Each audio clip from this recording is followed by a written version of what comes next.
The upper middle class is a sociological concept referring to the social group constituted by higher status members of the middle class. This is in contrast to the term lower middle class, which is used for the group at the opposite end of the middle class stratum, and to the broader term middle class.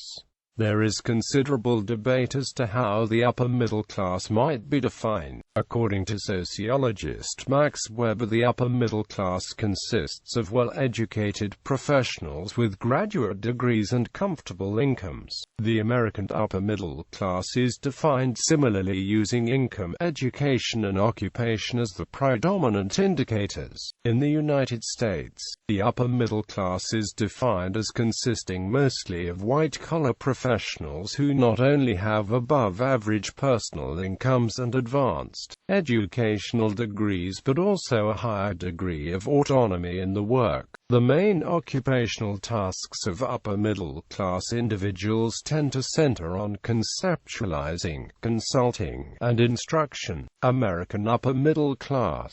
See American professional, managerial middle class for a complete overview of the American middle classes. In the United States, the term middle class and its subdivisions are extremely vague concepts, as neither economists nor sociologists have precisely defined the terms. There are several perceptions of the upper middle class and what the term means. In academic models, the term applies to highly educated salaried professionals whose work is largely self-directed. Many have graduate degrees, with educational attainment serving as the main distinguishing feature of this class.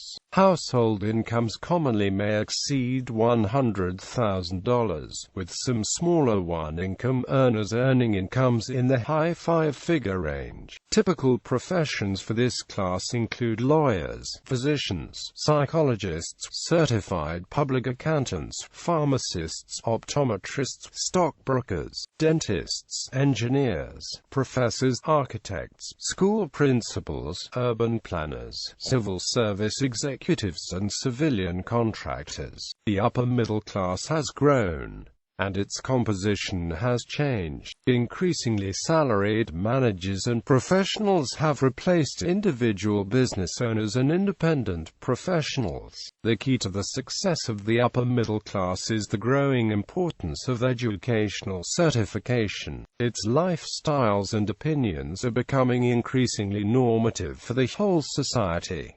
It is in fact a porous class, open to people who earn the right credentials. Dennis Gilbert, The American Class Structure, 1998. In addition to having autonomy in the work, above-average incomes, and advanced educations, the upper middle class also tends to be influential, setting trends and largely shaping public opinion. Overall, members of this class are also secure from economic downturns and, unlike the counterparts in the statistical middle class, do not need to fear downsizing, corporate cost-cutting, or outsourcing, an economic benefit largely attributable to the graduate degrees and comfortable incomes. Likely in the top income quintile, a top third income. While many Americans cite income as the prime determinant of class, occupational status, educational attainment, and value systems are equally important variables.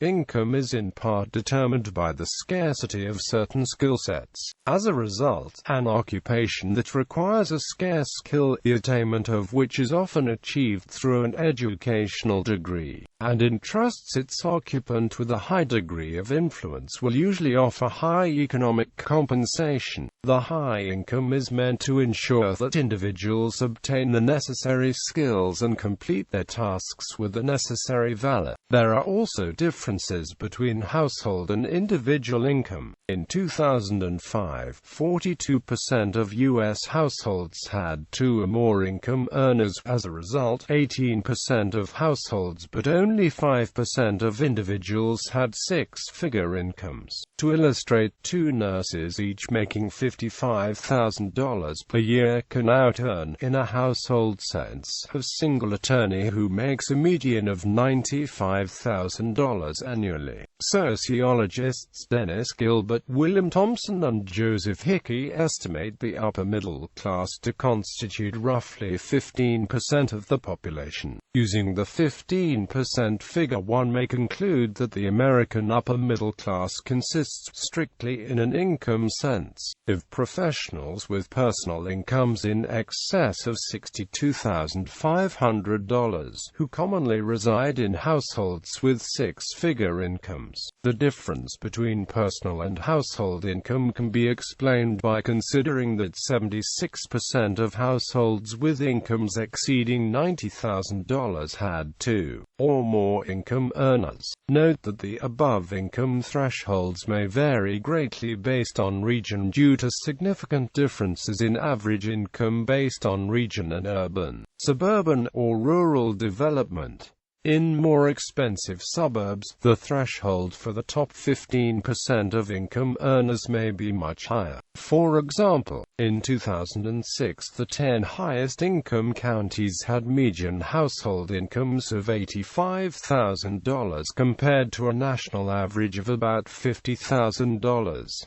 The top 15% of all U.S. income earners nationally tend to be more concentrated in these richer suburban counties where the cost of living is also higher. If middle-class households earning between the 50th percentile and the 85th percentile tend to live in lower cost of living areas, then the difference in real income may be smaller than what the differences in nominal income suggest. Values. Those encompassing this station in life statistically espouse high regard for higher education, striving for themselves and their children to obtain undergraduate and graduate degrees. Political ideology is not found to be correlated with social class. However, a statistical relationship is seen between the level of one's educational attainment and the likelihood of that person subscribing to a particular political ideology. In terms of income, liberals tend to be tied with pro-business conservatives. Most mass affluent households tend to be more right-wing leaning on fiscal issues but more left-wing leaning on social issues.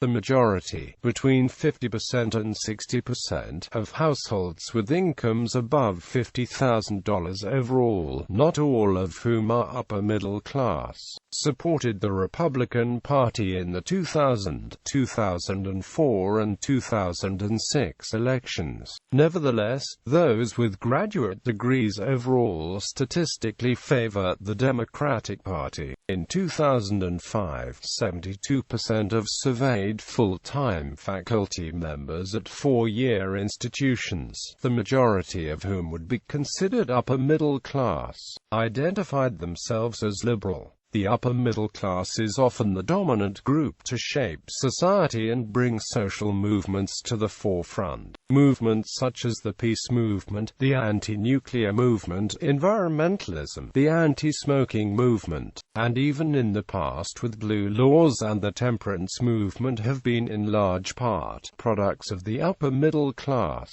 Some claim this is because this is the largest class with any true political power for positive change, while others claim some of the more restrictive social movements are based upon saving people from themselves. British upper middle class. The upper middle class in Britain traditionally consists of the educated professionals who were born into higher income backgrounds. This stratum, in England, traditionally uses received pronunciation natively. A typical mosaic geodemographic type for this group would be cultural leadership. It is also usually assumed that this class is most predominant in the home counties of southeast England and the more affluent boroughs of London. Children of this group are often educated at a prep school until about 13 years old and then at one of the major or minor British public schools, which typically charge fees of at least £13,000 per year per pupil, followed by one of the most prestigious universities.